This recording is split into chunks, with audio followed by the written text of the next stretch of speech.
Buenos días a todos. Es un honor estar aquí en este foro y en esta celebración y festejo, por qué no decirlo, de 2 años de resistencia de un movimiento que ha demostrado eso, resistir mucho más que las agresiones del gobierno. Voy a, más que dar una conferencia, no pretendería hacer tal cosa, sino informar a ustedes frente a que somos responsables de la conducción de algunos de los asuntos jurisdiccionales frente a los tribunales que está llevando nos ha encargado el Sindicato Mexicano de Electricistas. Y me voy a concentrar, pero esto lo voy a dejar para la segunda parte, digamos, de mi relatoría, la figura de la sustitución patronal. Y hago esto con el ánimo de informar, porque la información es probablemente el mayor poder que puede tener el ser humano, el mayor poder que pueden tener los trabajadores, sobre todo en un tiempo en donde la manipulación de la información es característica de la actuación de los gobiernos. Ustedes han oído hablar de 3 amparos. Uno ya resuelto por la Suprema Corte de Justicia de la Nación, en donde a pesar de las evidencias de que el decreto de extinción de luz y fuerza del centro era abiertamente inconstitucional y había argumentos sobrados para ello, y habría que decir que el doctor Raúl Carracá hizo cargo mayormente de ponerlos en esa primera demanda de amparo con pruebas suficientes. No obstante ello, la Suprema Corte ratificó una resolución abiertamente ilegal de un juzgado de distrito preparado ad hoc para conocer de este asunto y determinó que aquel decreto no era inconstitucional. Sin embargo, la propia Corte, y voy a retomar un poco más adelante esta situación, dijo que no había resuelto varias cuestiones, entre ellas si había o no habido fuerza mayor que diera como conclusión la terminación de la relación laboral, y segundo, si había o no habido sustitución patronal que impidiera o, por el contrario, ordenara, digamos así, la continuación de las relaciones laborales. Por lo tanto, y en resumidas cuentas, creo que no vale mucho la pena hablar ya de ese primer amparo que está totalmente resuelto. Lo que dijo la Suprema Corte, lo que dijo el Poder Judicial es: el decreto de extinción fue constitucional, por lo tanto está correctamente extinguida luz y fuerza del centro, pero no se ha definido la situación de los trabajadores. Se promovieron 2 juicios ante la Junta de Conciliación Arbitral, uno por parte de nosotros, del Sindicato Mexicano de Electricistas, y de ustedes, todos y cada uno de los trabajadores afiliados al SME, incluyendo en ese entonces los que a la postre desistirían o no desistirían, pero finalmente aceptarían liquidaciones y llegarían a arreglos con el gobierno federal, y uno más que promovió el SAE, este Servicio de Administración Tributaria, el gobierno federal finalmente, en el cual pedía la autorización para dar por terminadas las relaciones de trabajo. Entonces teníamos 2 juicios en donde al final peleábamos lo mismo. Por parte nuestra, el declarar que lo que ocurrió esa noche de hace 2 años, el 10 de octubre de 2009, implicó el despido injustificado de 40 y tantos mil trabajadores. Y por lo tanto había que proceder a la reinstalación de todos y cada uno de ellos. Y segundo, la pretensión del gobierno federal de que la extinción de luz y fuerza del centro había implicado la terminación de las relaciones de trabajo de todos y cada uno de ustedes. Curiosamente los ritmos, no curiosamente, en realidad, discúlpenme por hablar en estos términos, pero vamos, claramente ustedes lo saben, los ritmos de la Junta Federal de Conciliación y Arbitraje, que evidentemente es un apéndice del gobierno federal, no son los mismos. Y mientras el juicio promovido por el SAE se resolvió inmediatamente, aprobando los deseos del presidente de la República de dar por terminadas las relaciones de trabajo con todos los trabajadores, El juicio promovido por el SME, por el Sindicato Mexicano de Electricistas y por los trabajadores, aún está en su etapa inicial, a 2 años.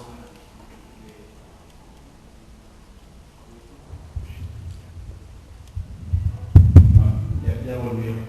A 2 años después de haberse iniciado, o a casi 2 años de haberse iniciado, ese juicio está en la etapa inicial.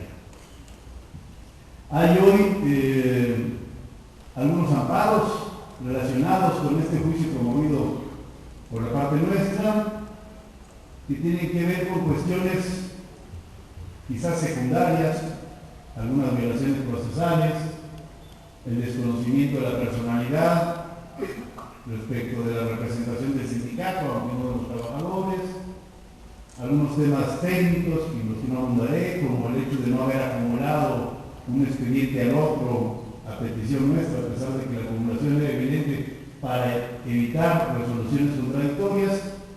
En fin, este asunto está pendiente de resolución, probablemente inclusive esta misma semana se resuelva, pero no va a cambiar la situación. En ese juicio, por ejemplo, el SAE ofreció la confesional de todos y cada uno de los trabajadores. La Junta la admitió. Y empezó o señaló audiencias que luego las partes diferimos, porque era inútil entrar en esa dinámica, para desahogar 20 confesionales diarias. 46,000 trabajadores, a razón de 20 confesionales diarias, hagan ustedes la cuenta, son 2.300 días de confesionales, suponiendo que se lograran desahogar todas y cada una de ellas, quitando fines de semana, quitando vacaciones del tribunal. Esto nos iba a llevar no menos de 8 años para desahogar las confesionales. Uno de los temas que está pendiente de resolver es precisamente si tenía sentido admitir la confesional de todos y cada uno de los trabajadores, cuando lo que está en tela de juicio es si hay o no sustitución patronal, si hay o no fuerza mayor, lo cual evidentemente no va a surgir de las declaraciones de ustedes. Pero el otro asunto, les decía, se resolvió rápidamente y es el que ahora nos interesa más. Se resolvió rápidamente y la Junta Federal de Conciliación y Arbitraje aprobó la terminación de las relaciones de trabajo. En contra de esa resolución de la Junta promovimos un amparo directo y pedimos que se hiciera cargo, como lo hizo en la primera ocasión, de resolverlo la Suprema Corte de Justicia de la Nación. Sin embargo, y nos extrañó la resolución, la Suprema Corte dijo: no me compete resolverlo, no se reúnen los requisitos de los cuales podría derivar la competencia de la Suprema Corte y por lo tanto que el asunto se regrese al Tribunal Colegiado. ¿La noticia es buena o es mala? Es difícil definirlo en este momento. La Suprema Corte ciertamente resolvió ya en forma equivocada, por decirlo menos, el amparo contra el decreto de extinción. En ese sentido, la noticia de que no sea la Corte la que vaya a resolver este nuevo amparo me parece que es buena. Pero también la decisión de la propia Corte de devolver a un tribunal colegiado de menor jerarquía un asunto de la importancia del asunto de ustedes podría implicar que hay el ánimo de no dar la cara y resolverlo controlando el asunto a través de un tribunal, insisto, de menor jerarquía. La verdad es que no me quiero hacer no quiero imaginar pues posibles explicaciones de este tema sin bases específicas para esto. Puede ser, y es algo que no podemos descartar, simplemente que en efecto la Corte consideró que no se daban los requisitos necesarios para, como llamamos términos jurídicos, atraer el caso y que lo resolviera el máximo tribunal. Vamos a pensar en términos de buena fe, aunque hay poco espacio en este país para la buena fe, pero vamos a pensar que siga este asunto pues el desarrollo normal de una cuestión jurídica de esta naturaleza. ¿Qué estamos planteando en este amparo? Y es básicamente lo que vengo a informar a ustedes, lo que vengo a recordarles a ustedes, porque es un amparo pues, que ya tiene algún tiempo, no recuerdo ahora, no tengo la nota, pero seguramente que más de un planteando que el presidente de la Junta Federal de Conciliación y Arbitraje debió excusarse porque tiene interés personal en este asunto en contra de los trabajadores, en contra del Sindicato Mexicano de Electricistas. Y no solo por resoluciones que ha tomado, en donde se ha demostrado claramente ese interés personal, sino porque el presidente de la Junta Federal de Conciliación y Arbitraje, en este terrible sistema que tenemos en México, lo pone el presidente de la República. Sí, una actividad jurisdiccional está determinada por los deseos del presidente de la República. Lo pone y lo remueve libremente. ¿Y quién firmó el decreto de extinción de luz y fuerza? El presidente de la República. ¿Y quién planteó el otro juicio a través del SAE la terminación de las relaciones de trabajo? El presidente de la República. ¿Cómo podría entonces su subordinado directo, el presidente de la Junta Federal de Conciliación y Arbitraje, pretender resolver imparcialmente un juicio en donde tiene todo el interés del mundo? Y algunos de ustedes quizás se pregunten, bueno, y si no lo resuelve el presidente de la Junta, ¿quién? No lo sé, no es mi problema. La ley dice que si tiene interés personal directo en el asunto no puede intervenir en él. Evidentemente el sistema, el terrible y pernicioso sistema de las juntas de conciliación y arbitraje no da para más. Pero ese es un tema que no podría resolver este juicio de amparo. Promovió el amparo porque se admitió un procedimiento especial y tenía que haber sido un procedimiento de otra naturaleza. No me voy a detener en ello.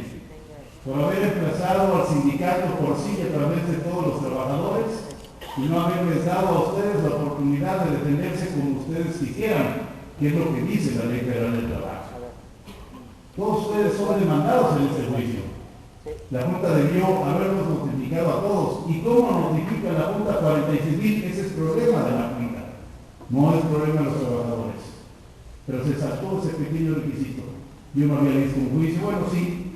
Tristemente, en el caso de sus compañeros mineros ya habían hecho la misma travesura, digamos. Entonces, cuando al gobierno le conviene, entonces sí se salta los requisitos y determina emplazar a los demandados, ustedes son demandados en ese juicio, a través del sindicato y no personalmente como debía haberlo hecho. Por desechar varias pruebas que ofreció el Sindicato Mexicano de Electricistas. Al SAE sí le aplique cualquier tipo de pruebas, es otro asunto, pero a nosotros nos desecha cualquier tipo de pruebas. Por declarar improcedente la acumulación de la que hemos hablado de un asunto al otro, dice por el frente con uno resolverlo a su satisfacción, de acuerdo a sus intereses, y el otro dejarlo probablemente para un trámite que podría durar, insisto, no menos de 8 años. Pero hay dos violaciones de fondo y son las más importantes. Una, lo dijimos hace ya un momento, si el decreto supone una causa de fuerza mayor para dar por terminada la relación de trabajo. Y hay argumentos sobrados para decir no es fuerza mayor. Es la intención de una persona, el presidente de la República, Felipe Calderón, en contra de los trabajadores, pero eso no puede ser achacado a una fuerza mayor. Y segundo, y es el tema central, y es el punto más claro de esta demanda de amparo, a pesar de que son muchos de los puntos bastante claros, y hay otros más que no he comentado en esta mesa por razones de brevedad, es si hubo o no hubo sustitución patronal por parte de la Comisión Federal de Electricidad respecto de luz y fuerza del centro. ¿Qué argumentos dio el Sindicato Mexicano de Electricistas a ese respecto? Insisto, en forma sumamente resumida. Primero, que la extinción de luz y fuerza del centro no produjo como consecuencia necesaria, inmediata y directa la terminación de los trabajos, toda vez que había una sustitución patronal que necesariamente ocuparía a través del SAE y finalmente con la Comisión Federal de Electricidad, inmediato, porque eso fue nada más en el papel, la participación del SAE, o inclusive que eventualmente se pudiera haber hecho cargo de prestar el servicio público de energía eléctrica en el centro del país, precisamente en donde lo venía prestando luz y fuerza del centro, precisamente con los bienes que destinaba a la prestación de ese servicio. Y aquí viene el segundo argumento. La ley del trabajo no define a la sustitución patronal. Nos dice qué pasa cuando hay sustitución patronal. Y piensen ustedes en un ejemplo muy sencillo. Una persona tiene un taller mecánico, está cansada, se quiere jubilar, entre comillas, y le deja el taller mecánico a otra persona. Le vende la maquinaria, le traspasa la renta del local, y esta otra persona continúa con el taller mecánico, que era propiedad de aquella persona, y ahora se lo compra y continúa con los propios trabajadores. El taller inclusive pudo no haber cambiado de nombre o pudo haber tenido un nuevo nombre, eso no nos importa. ¿Qué ocurrió en ese caso? Que una persona le transmitió a otra, como dice la ley del Seguro Social, ya me refiero a ello, los bienes esenciales afectos a la explotación. Era un taller mecánico automotriz, sigue siendo un taller mecánico automotriz. Estaba en tal local, sigue estando en el mismo local. Trabajaba con tales máquinas y herramientas, sigue trabajando con las mismas máquinas y herramientas. Los trabajadores que venían prestando sus servicios, con el primer patrón lo siguen haciendo con el segundo como si nada hubiera pasado. Y esto es lo que al final dice la ley de trabajo. La sustitución patronal no afectará las relaciones de trabajo. El nuevo patrón sigue siendo responsable por las relaciones laborales por todo el tiempo desde que iniciaron estas, aunque no hubiera nacido el nuevo patrón.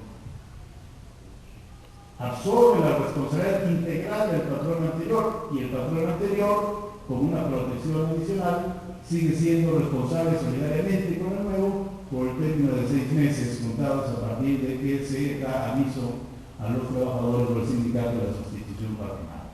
Sí. El señor que vendió el taller mecánico, volviendo a nuestro ejemplo, pues sigue siendo responsable por si él dejó de pagar, son solo de las obligaciones surgidas antes de la sustitución, si dejó de pagar un aguinaldo, si dejó de pagar vacaciones, si dejó de pagar salarios, si despidió injustificadamente a un trabajador, sigue siendo responsable hasta por 6 meses. Luego, el nuevo patrón es el único responsable. Les planteo un caso, un ejemplo muy sencillo. Pero problemas de sustitución patronal en este país pues ha habido en todos los niveles.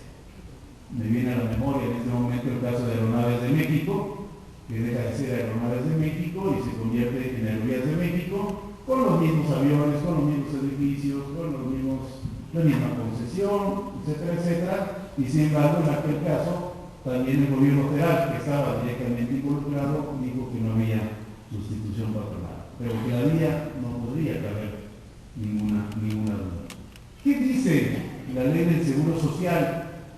La ley del Seguro Social también aborda el problema de la sustitución patronal, no tanto por la defensa de los trabajadores, sino por la defensa de los intereses del propio Instituto Mexicano del Seguro Social, que van de la mano en este caso con los de los trabajadores. Es decir, si un patrón no ha pagado las cuotas al Seguro Social y le cede el negocio a otro, al Seguro Social le interesa, se lo del INSS, el instituto, que el nuevo patrón le pague las cuotas que dejó de pagar el anterior. Entonces ahí sí el legislador tuvo más cuidado y no habló solo de las consecuencias, sino también de en qué consiste la sustitución patronal. Y dice el artículo 290 de la Ley del Seguro Social: hay sustitución patronal. Ahora sí piensen en el caso de Luz y Fuerza. Hay sustitución patronal cuando existe entre el patrón sustituido y el patrón sustituto transmisión por cualquier título, subrayen y no pierdan de vista esta frase, por cualquier título, transmisión por cualquier título de los bienes esenciales afectos a la explotación con ánimo de continuar. ¿Qué pasó en el caso de Luz y Fuerza? Una vez que el presidente publica el decreto de extinción, inclusive antes, porque sabemos que el despido ocurrió en la noche del 10 de octubre, aun cuando el decreto sea del día siguiente, pero una vez que el presidente publica el decreto, le encarga al SAE, como mero administrador, no como prestador del servicio, que se ocupe de los bienes, y le pide a la Comisión Federal de Electricidad que se haga cargo de prestar el servicio de energía eléctrica. ¿Cuál era la explotación de Luz y Fuerza? Prestar el servicio de energía eléctrica. ¿Qué es lo que hace la Comisión Federal de Electricidad? Prestar el servicio de energía eléctrica. ¿Con qué lo va a hacer? con los bienes de luz y fuerza del centro que el gobierno pone a disposición de Comisión Federal de Electricidad. ¿En dónde lo va a hacer? Justamente en los lugares en donde lo venía haciendo luz y fuerza del centro. O sea, no hay mucho que discutir. La sustitución patronal, en el caso de ustedes, como diríamos, está aclarada, es demasiado obvio. Este concepto de la ley de seguro social, habría que decir más, coincide con la doctrina nacional, extranjera, y coincide inclusive con la propia jurisprudencia de la Suprema Corte de Justicia de la Nación. Tercer argumento, el decreto de extinción de luz y fuerza dice que el SAE tomará de inmediato, y estoy leyendo entrecomillado, tomará de inmediato las medidas necesarias para que los bienes del organismo que se extingue, que estén afectos a la prestación del servicio público de energía eléctrica, fíjense el lenguaje, los bienes del organismo que se extingue, que estén afectos a la prestación del servicio, el mismo lenguaje que utiliza la ley de seguro social y la sustitución patronal. En el área geográfica en la que hasta antes de la expedición del presente decreto venía prestando los luz y fuerza del centro, así como los demás que sean necesarios para dicho servicio, sean utilizados para tal fin conforme a lo dispuesto en la ley del servicio público de energía eléctrica. Y dice la ley que este servicio lo va a prestar la Comisión Federal de Electricidad. Y el cuarto argumento principal del ESME, la Comisión Federal de Electricidad se hizo cargo de inmediato de la prestación del servicio público de energía eléctrica, en donde lo venía prestando luz y fuerza, desde sus instalaciones y con los bienes esenciales afectos a la explotación. El presidente de la República y otras instancias del gobierno federal reconocieron esta situación. Hay declaraciones innumerables del presidente de la República, de la Secretaría de Energía en ese entonces, del Secretario de Trabajo, director de la Comisión de Electricidad, en fin, diciendo sí, nosotros estamos prestando servicio, además lo obvio que no se puede negar. ¿Cuáles son los argumentos que expresa el SAE en contra de los argumentos del ESME? ¿Qué es lo que dice pues el gobierno federal para negar lo obvio? Uno, que la extinción de luz y fuerza no significó la transmisión a persona alguna de los bienes, dado que el decreto presidencial extinguió y por ello es imposible material y únicamente que pudiera transmitirse. Es una especie de magia lo que plantea el SAE. ¿Qué dijimos a este respecto? El decreto de extinción no pudo desaparecer, precisamente como por arte de magia, todas las instalaciones, la maquinaria, los vehículos, todos los bienes de luz y fuerza del centro. De hecho, el artículo 2 del decreto ordena al SAE que los bienes de luz y fuerza afectos a la prestación del servicio público sean de energía eléctrica sean utilizados para tal. Segundo argumento del SAE, que los elementos funcionales propios de luz y fuerza del centro no pasaron al patrimonio del SAE ni de la Comisión Federal de Electricidad. ¿Qué contestamos? Pues que hay una contradicción entre lo que dice el decreto y lo que dice el propio SAE, y en general los diferentes funcionarios del gobierno federal, independientemente de que la transmisión, y por eso les pedí que subrayaran esta frase, se puede dar por cualquier título. Es decir, no es necesario que se transfiera la propiedad de los bienes. Y esto se lo digo porque parece ser un argumento demasiado técnico, pero es el argumento principal que está explotando el gobierno federal en el juicio. Sí. Los bienes que eran propiedad de luz y fuerza del centro hoy no son propiedad de la Comisión Federal de Electricidad. Se los dimos en comodato. Por cierto, el contrato de comodato apareció un año después del juicio. No existía, lo prefabricaron para este punto. Pero aunque así hubiera sido, en comodato, en propiedad por cualquier título, compraventa, cesión, herencia, en un préstamo a título gratuito o a título oneroso, a través de un fideicomiso, como quieran. Lo que importa es que haya transmisión de bienes con ánimo de usarlos para prestar el mismo servicio que se venía prestando. Dice el SAE que Luz y Fuerza cesó sus actividades como unidad de trabajo. Nosotros decimos, mira, en algo tiene razón, claro que cesó sus actividades. Si no las hubiera cesado, no podría haber sustitución patronal, seguiríamos siendo trabajadores de Luz y Fuerza del centro. Entonces, tiene razón en eso, pero no es ningún argumento que justifique tu posición. Cuarto y último argumento del SAE, que las relaciones laborales entre Luz y Fuerza del centro y sus trabajadores terminaron con el decreto de extinción. Pues no sé si le falló al gobierno federal ¿O qué? Pero si ustedes ven el decreto, en ningún punto dice que se dan por terminadas las relaciones de trabajo. Habla de las liquidaciones, pero las liquidaciones pueden ser porque un trabajador renunció, no quiso seguir, porque algunos aceptaron esas liquidaciones, como de hecho ocurrió, porque algunos se pudo haber jubilado, por 1000 razones puede haber liquidaciones, pero en ningún lugar el decreto dice que se den por terminadas las relaciones de trabajo. Y esto lo dijo la Suprema Corte de Justicia de la Nación en aquel amparo que negó la declaratoria de inconstitucionalidad del decreto de extinción. Dijo específicamente que ese decreto ni había resuelto si había una fuerza mayor y no había resuelto, lo cual tendrían que hacer las autoridades competentes, así lo dijo la Suprema Corte, si había o no sustitución patronal.